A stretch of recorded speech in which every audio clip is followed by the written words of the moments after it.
Daniel Hart had always believed that life, no matter how unpredictable, could be managed with enough planning, wealth, and careful attention. He was a successful businessman, living in a mansion that most people could only dream of, yet, all his money, his achievements, and his lavish lifestyle could not prepare him for the void that entered his life one quiet morning. The day his wife, Elizabeth, passed away was the day the world as he knew it seemed to collapse, leaving him with an emptiness that no amount of luxury could fill.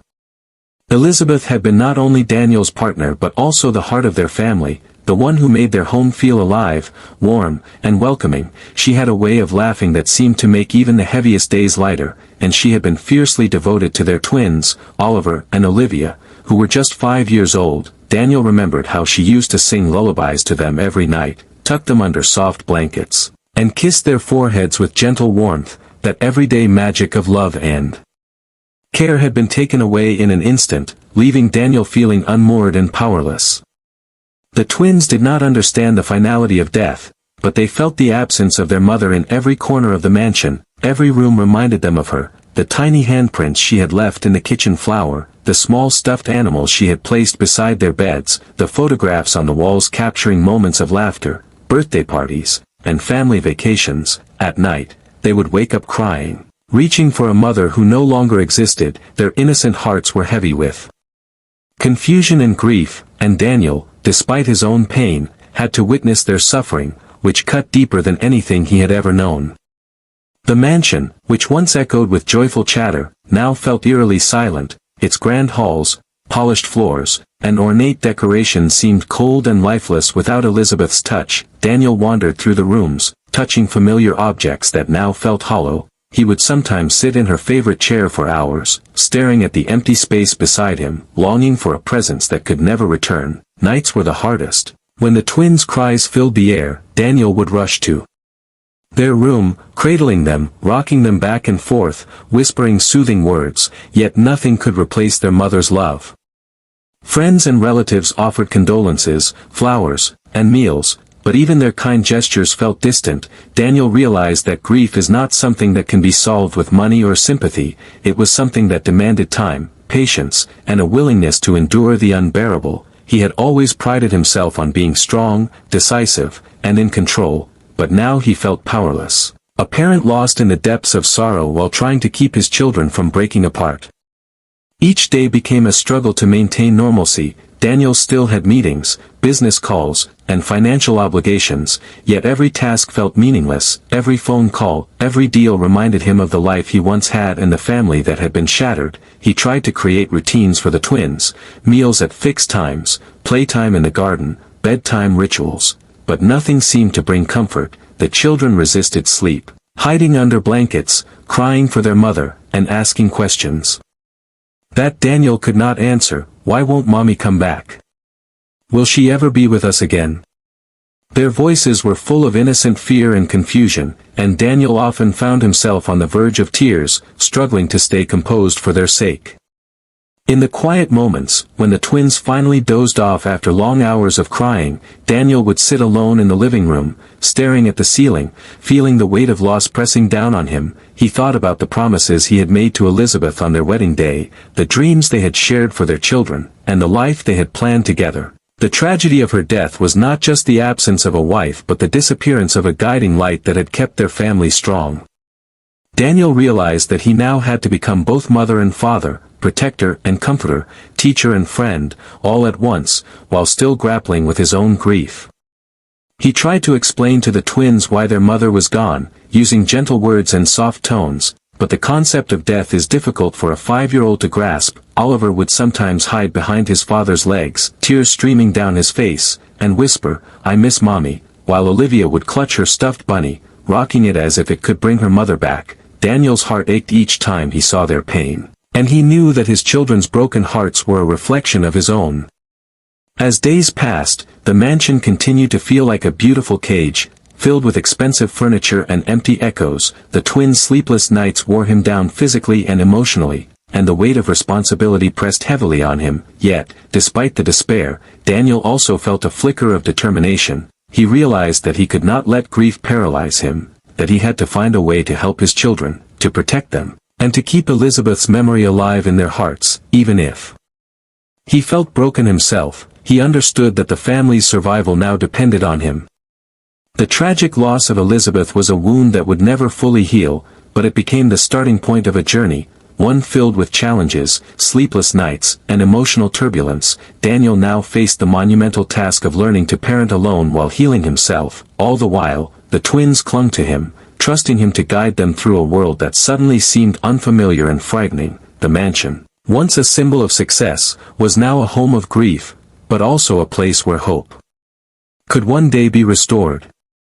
The rain fell in soft sheets that afternoon, drumming quietly against the grand windows of the Hart mansion. Daniel Hart sat at his desk, reviewing a pile of business documents he could hardly focus on. His mind was elsewhere, on Oliver and Olivia, who had once again spent the night in tears, refusing to sleep. Each night felt like a battle he could not win, and each morning left him more exhausted than the last. He knew he needed help, someone different this time, someone who could understand children in grief, not just manage them. It was then that the doorbell rang, breaking the quiet tension of the house. Daniel opened the door to a young woman standing in the drizzle, her umbrella dripping onto the marble steps. She was not flashy or polished, not someone who would command attention with wealth or appearance. She was simple, calm, and there was something about her presence that immediately caught Daniel off guard, as if she carried a quiet confidence he had not felt in months.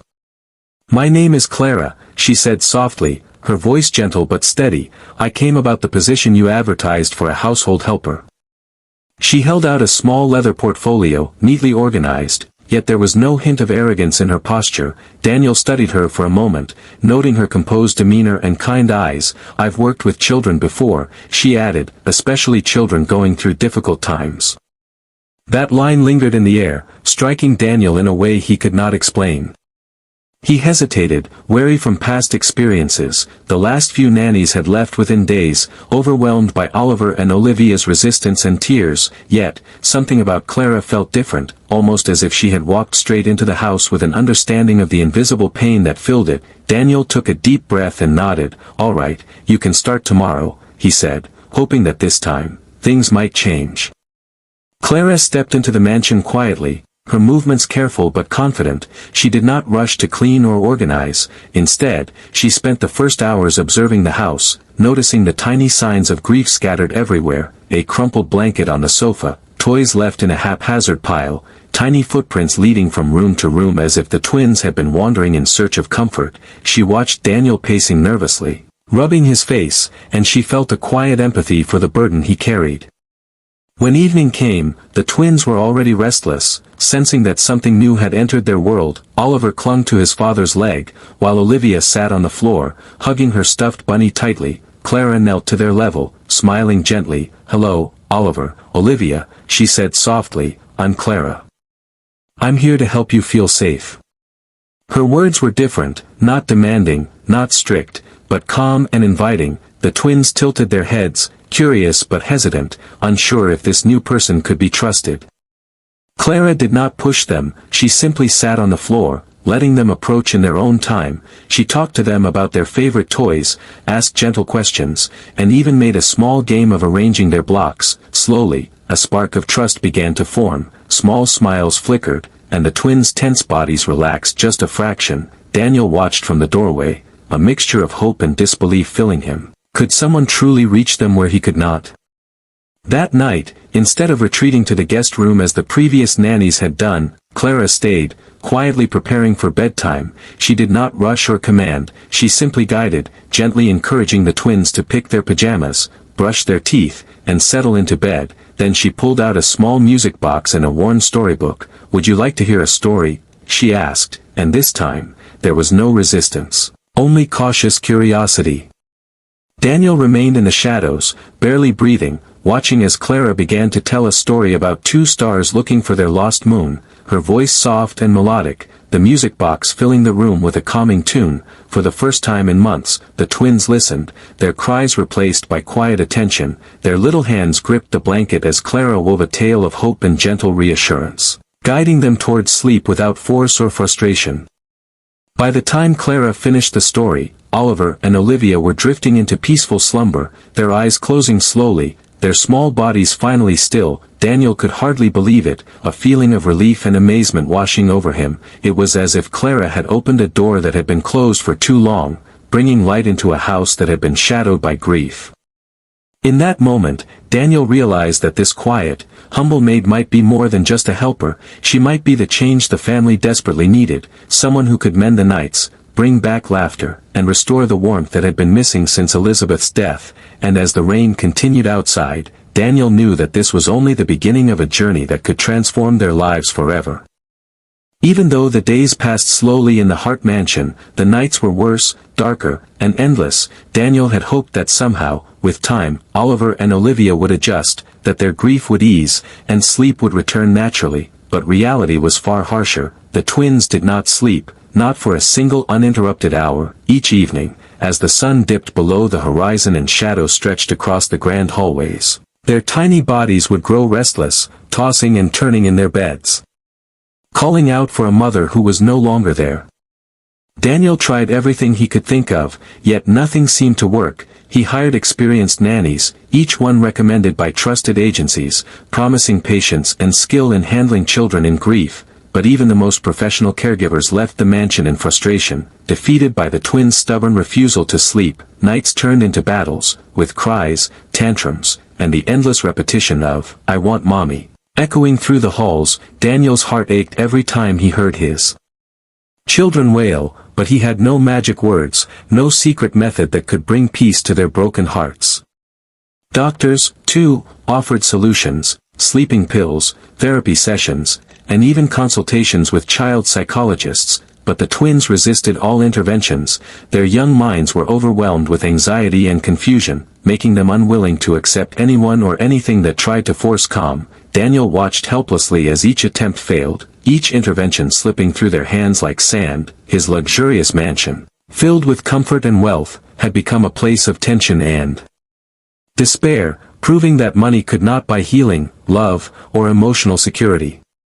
Daniel himself was exhausted, physically and emotionally. The nights were long and grueling, filled with pacing, rocking, and soft whispers that went unanswered. At times, he would sit on the floor beside their bed, holding their small hands and feeling the tiny pulse of fear and sorrow running through them. He tried to soothe them with stories, lullabies, and gentle rocking, yet the twins' minds were too clouded with grief, and their bodies too restless to accept comfort. Sleep became a rare treasure, slipping through their fingers night after night.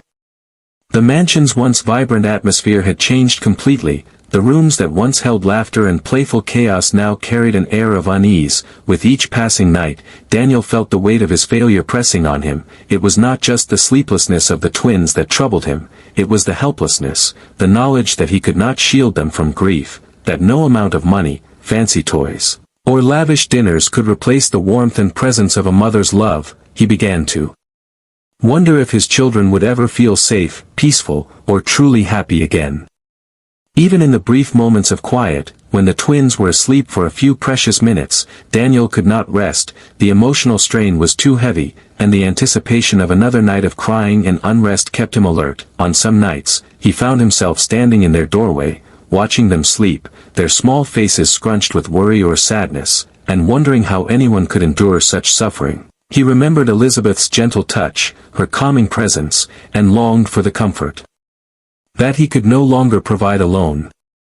Friends and relatives offered advice, sometimes kindly, sometimes unintentionally hurtful. "They'll grow out of it," some would say. "Maybe you're too strict with them," others suggested. But Daniel knew that this was not stubbornness or misbehavior. It was grief, raw and unfiltered, seeping into every corner of the twins' young hearts, and no one outside the family could understand the depth of their loss. Each failed attempt to calm them added another layer to Daniel's despair, leaving him questioning whether he was capable of guiding them through such pain.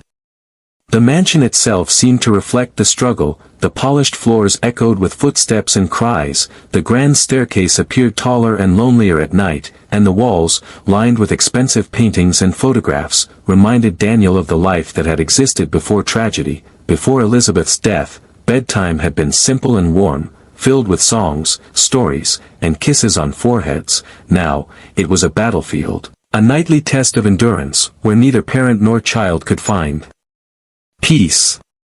Despite the hopelessness, Daniel refused to give up. He would try again each night, holding the twins, singing softly, whispering gentle assurances. Even when his own voice trembled with exhaustion, his love for them fueled a determination that no failure could destroy. He promised himself that somehow, some way, they would sleep peacefully again, that the nights of terror and tears would end, and that their hearts could begin to heal. But for now, each night remained a challenge, a test of patience and resilience. A silent plea echoed through the halls of the mansion. Someone, anyone, who could help guide the twins out of their grief and into calm, someone who could bring back the warmth and peace that had vanished with Elizabeth. The days following Clara's arrival were unlike anything the Hart mansion had seen in months. Slowly, cautiously, the twins began to notice a difference. There was no sudden magic, no instant change, but there was something about Clara that made them feel slightly safer, slightly calmer, as if her presence was a quiet promise that someone understood them. Daniel watched with a mixture of hope and skepticism, wondering if this gentle rhythm could survive the inevitable challenges of grief. Clara did not try to force the twins into routines or scold them for their restlessness. Instead, she observed, learning their habits, their fears, their little quirks that had been amplified by loss. She noticed how Olivia clutched her stuffed bunny tighter whenever there was a shadow in the room, how Oliver's eyes darted nervously at sudden movements, how both of them had developed a ritual of checking every corner of their room before attempting to sleep. Clara understood that these were not misbehaviors. They were coping mechanisms, small shields the twins had created to feel safe in a world that had suddenly become unpredictable. Every afternoon, Clara would sit with the twins quietly, often without saying much. She let them play while she arranged small activities that encouraged imagination and gentle interaction. Sometimes they built block towers together, and sometimes she drew simple pictures, talking softly about colors and shapes, gradually weaving in stories of courage, friendship, and safety. Slowly, she introduced subtle lessons about expressing feelings, acknowledging sadness, and finding comfort in small routines. She never rushed them, never demanded obedience, but always guided them with patience and empathy. One day, Clara noticed Oliver holding back tears after a small argument with Olivia over a toy. Instead of scolding or resolving the argument herself, she knelt beside him, placing a gentle hand on his shoulder. "It's okay to feel angry, Oliver," she said, "but can you tell me why it hurts? Talking can make it lighter." At first, Oliver hesitated, eyes wide and fearful, but slowly, he whispered the reason, feeling relief simply by voicing it. Clara nodded, validating his feelings. "I understand, that would make anyone upset," she said. "Now, maybe we can find a way to fix it together." It was a small victory, but to Clara, it was monumental, a breakthrough in trust, a step toward emotional safety. With Olivia, she discovered that bedtime was the hardest part. The little girl would often hide under blankets, murmuring about missing her mother. Clara would sit on the edge of the bed, letting her express every worry, every small fear, and she would respond with stories that mixed fantasy and comfort, telling Olivia that her mother's love was like a light that always watched over them, invisible but unending. It was not a lie, just a way to give a child a sense of security in a world that felt cruelly uncertain. Daniel often observed these interactions from a distance, feeling a mix of relief and awe. He had tried countless methods, imposed routines, and even bought expensive toys and gadgets, yet none of it had worked. Clara's success came not from authority or money but from genuine understanding and patience. She treated the twins as individuals, respecting their emotions and fears, while gently guiding them toward trust and calm. Clara also started teaching small ways for the twins to manage their anxiety, simple breathing exercises, imagining safe places, creating a worry box where they could place notes about their fears. These small techniques became rituals that gave the twins a sense of control and reassurance, something they had not felt since their mother's passing. Even Daniel noticed the change, the way they laughed more during the day, the way they approached him with questions instead of silent worry, the way small smiles began to replace constant tears.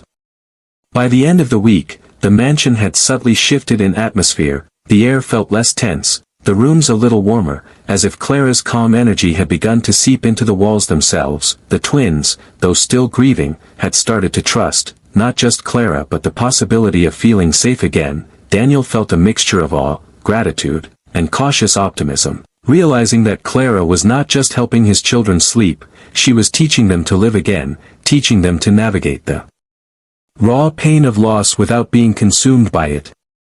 Clara's approach was quiet but powerful, a steady presence that made the twins feel seen and heard. Slowly, the mansion's long shadows began to lift, one gentle interaction at a time, and Daniel understood that this was the beginning of real healing. A transformation had begun, not with rules or schedules, but with understanding, empathy, and the patient love of someone who could truly see the hearts of his children. The evening settled over the Hart mansion like a heavy blanket, carrying with it the familiar tension of another sleepless night. Daniel Hart paced the hallways with a mix of worry and exhaustion. His eyes kept darting toward the twins' room, half expecting cries, half hoping for a miracle. Oliver and Olivia were already restless, fidgeting under blankets, whispering questions about their mother, and casting nervous glances at the empty doorway. The mansion felt heavier than ever, the shadows longer, as if the grief that had filled these walls had taken physical form. Clara, however, moved through the rooms with calm purpose, her presence almost a quiet wave that seemed to soften the edges of fear. She had observed the twins' patterns carefully over the past days, noting when their anxieties peaked, the little routines that triggered their restlessness, and the moments when their curiosity or imagination could be gently guided into calm. Tonight, she would try something she had been preparing in her mind. A small, careful experiment in trust and comfort. When she entered the twins' room, she did not speak with commands or urgency. She knelt on the floor, letting her height match theirs, and smiled softly. "Hello, Oliver, Olivia," she said, "would you like to hear a story?" Her voice was steady, gentle, and free of any hint of pressure. The twins exchanged cautious looks, their eyes wide with curiosity and hesitation, but there was something in Clara's calm tone that made them inch closer, drawn by the promise of safety.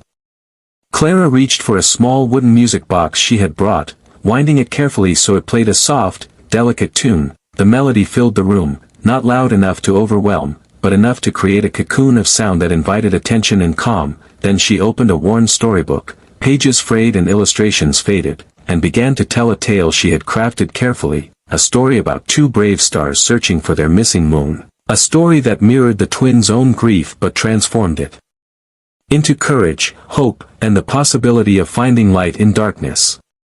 At first, the twins were fidgety, their small hands clutching the blankets and each other, whispers escaping their lips as if testing the world for reassurance. Clara continued gently, weaving her words with care, pausing to ask small questions that made them imagine the story. "What do you think the stars will do next?" she asked softly. "Do you think they will find the moon?" There was no rush, no expectation, just gentle guidance that invited their attention and engagement. Slowly, they began to lean closer, eyes wide and still, yet fixed on Clara and the story. Daniel watched from the doorway, barely daring to breathe. He had never seen this before. Nannies had tried, doctors had advised, toys had been bought, but never had the twins listened without tears or tantrums, never had a night held the possibility of peace, and yet now, here they were, small bodies finally still, hearts slightly lighter, drawn into a story that felt safe and comforting.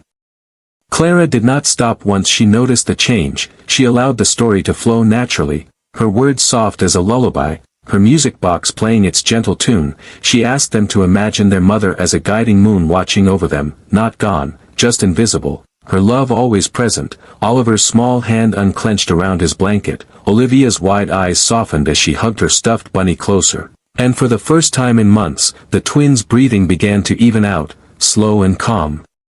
Minutes turned into a quiet, magical half-hour, and the story continued with no interruptions, no tears, only the gentle rhythm of voice, music, and imagination guiding the children toward sleep. Their eyes began to close naturally, their bodies relaxing, letting go of the anxiety that had gripped them for so long. When the story finally ended, both twins were deep in peaceful slumber, their small chests rising and falling in slow, steady breaths.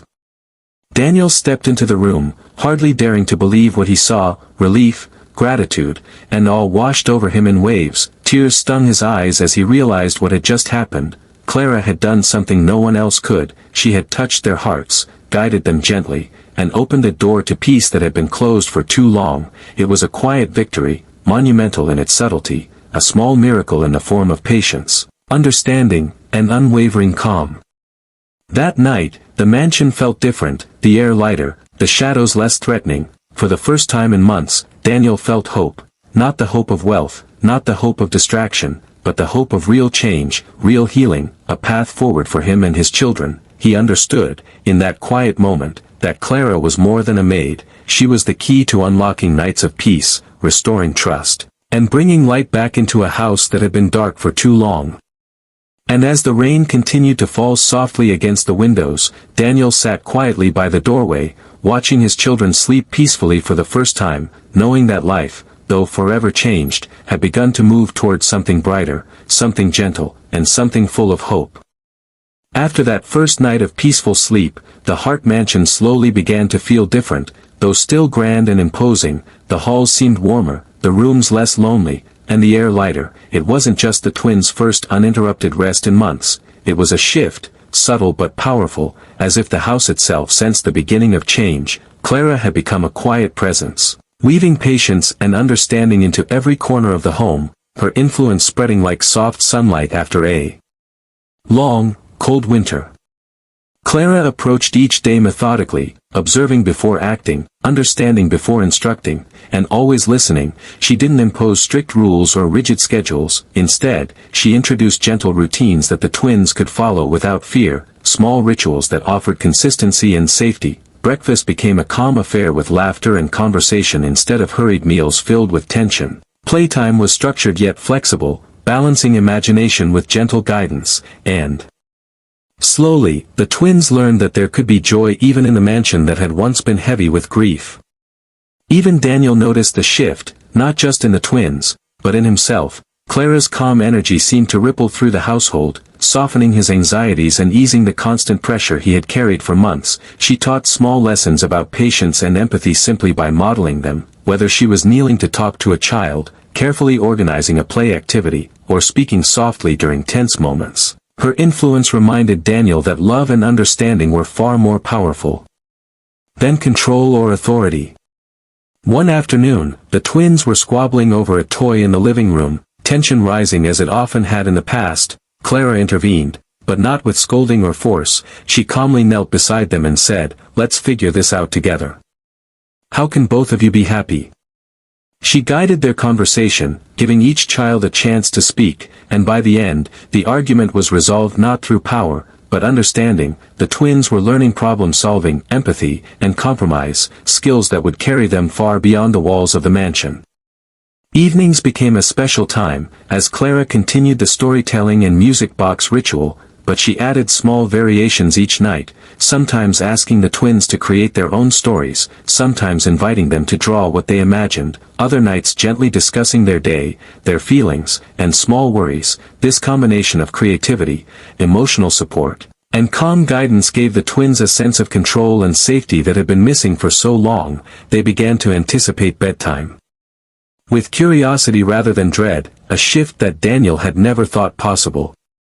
Clara also began to involve Daniel in small ways, encouraging him to sit with the twins during playtime or bedtime, guiding him with gentle suggestions rather than instructions. At first, he felt awkward and uncertain, but he soon realized that the bond he had feared was broken by grief could be rebuilt with consistent attention and care. Daniel began to laugh more, participate more, and slowly feel like a parent again, not just a tired guardian overwhelmed by sorrow.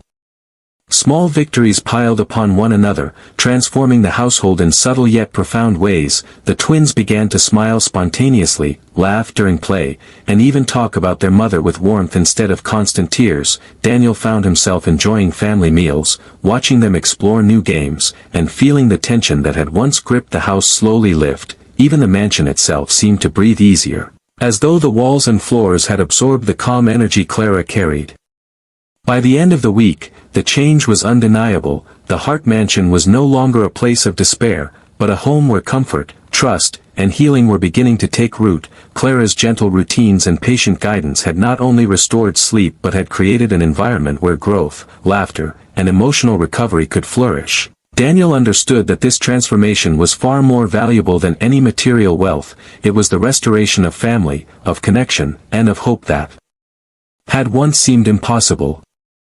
The twins' laughter began to echo through the halls, replacing the cries that had haunted every night. Daniel felt a deep sense of gratitude, realizing that Clara's dedication and understanding had done something miraculous, not just for the twins, but for him as a father, and for the home itself. With every small step, the mansion transformed from a house filled with shadows of grief into a place of warmth, care, and possibility. And Daniel knew that with Clara's guidance, their family could finally begin to heal. The Hart Mansion, once heavy with grief and restless nights, began to breathe in a new rhythm, a rhythm shaped by Clara's quiet patience and gentle guidance. The twins, Oliver and Olivia, were beginning to laugh again, small giggles that felt like music to Daniel's ears after months of sorrow, and yet, the true transformation was deeper than sleep or routines. It was emotional, the kind of healing that no medicine, no wealth, and no strict schedule could bring. Daniel noticed it first in himself, the sleepless nights that had drained him, the constant tension that had weighed on his shoulders, and the ache of helplessness that had settled deep in his chest began to ease. Clara's influence was subtle yet profound, her calm presence, her understanding of the twins' hearts, and her ability to see their needs before they were spoken slowly taught Daniel that healing was not about fixing everything at once, but about small, consistent acts of love and patience. The twins began to open up about their feelings, sometimes in words, sometimes in play. Sometimes they drew pictures of their mother, their hands shaky but their hearts lighter. Sometimes they whispered their fears to Clara before bedtime, and she would listen, nod, and offer gentle reassurance, teaching them that sadness could exist alongside comfort, that grief could be acknowledged without controlling every moment of life. Daniel watched, amazed at how this process unfolded naturally, without force or judgment. Clara also encouraged small family rituals that Daniel had long neglected. Breakfasts became moments of shared stories and laughter, not hurried routines. Evenings were filled with playful games, creative storytelling, and gentle reflection on the day. Daniel found himself participating eagerly, reading stories to the twins, helping with small chores, and even laughing at their playful antics. The bond between father and children, once strained and fragile, began to rebuild itself, brick by brick, through these simple, consistent acts of connection. The emotional healing went beyond the immediate family, too. The mansion, which had felt cold and heavy, began to feel alive again, filled with warmth, laughter, and gentle energy. Clara taught the twins and Daniel to notice the little things, a blooming flower in the garden, the sound of rain on the roof, the soft glow of evening light, that brought calm and joy. These small moments became anchors, reminders that life could still hold beauty even after loss, and that emotional recovery was possible.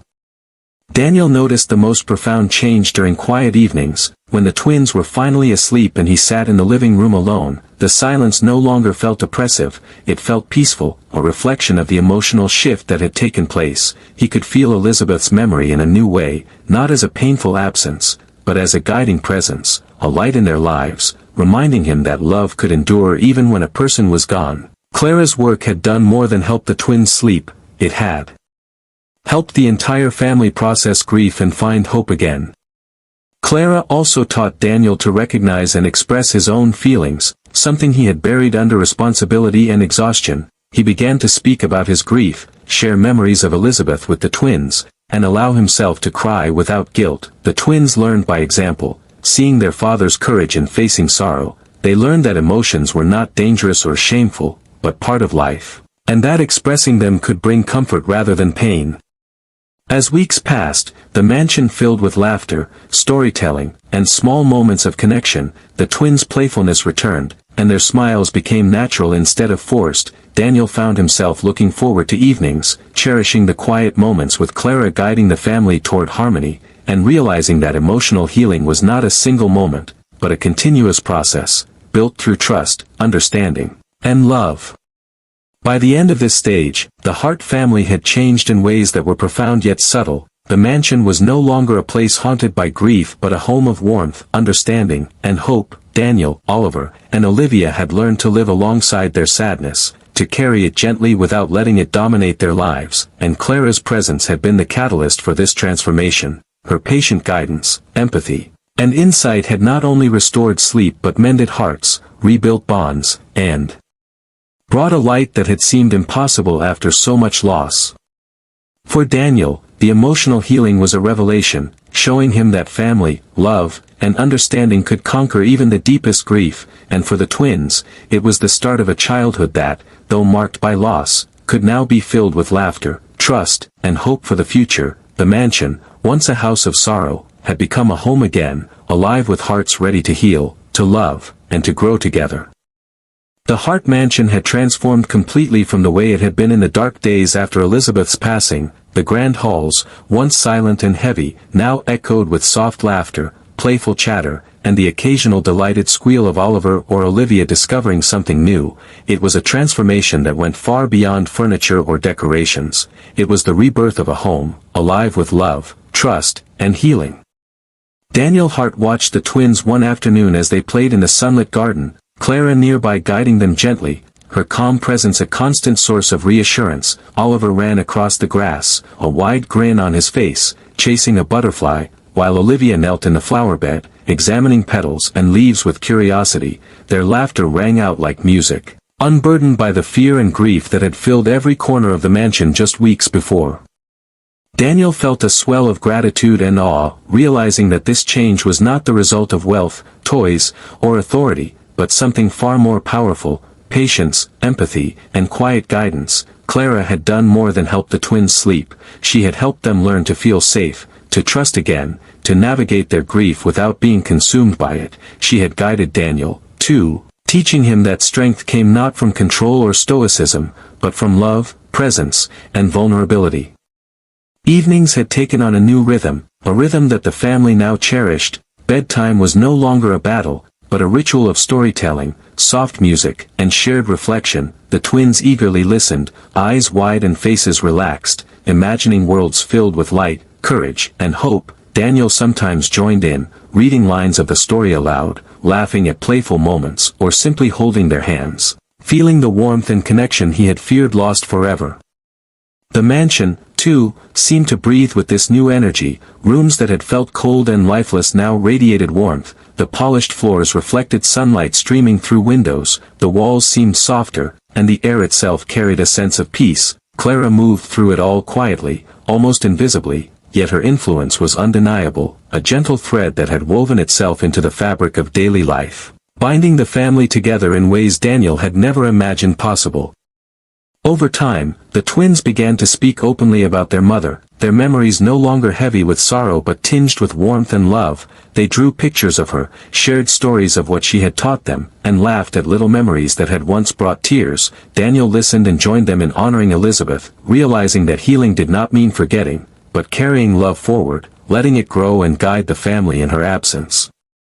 Clara's role, though quiet, remained pivotal, guiding not just the twins but the household as a whole. She encouraged family traditions, gentle routines, and open communication, fostering a sense of security and belonging that had been missing. Each day became a small celebration of life, a reminder that even after loss, joy, connection, and love could flourish. Daniel often caught himself marveling at the transformation, recognizing that Clara's patience and empathy had unlocked something profound, healing that was deep, lasting, and genuine.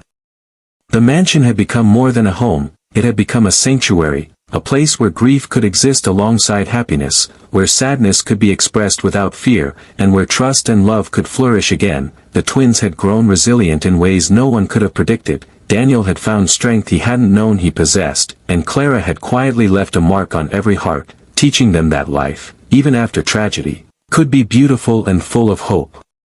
One evening, as the sun set and painted the sky in warm shades of orange and pink, Daniel sat in the living room, watching the twins play nearby, Clara tidying gently, her presence calm and reassuring. He felt a peace he had thought was impossible, a deep understanding that life would never be the same, yet in the best way. The grief that had once consumed them all had not vanished entirely, but it had transformed into love, resilience, and the knowledge that together, they could face anything.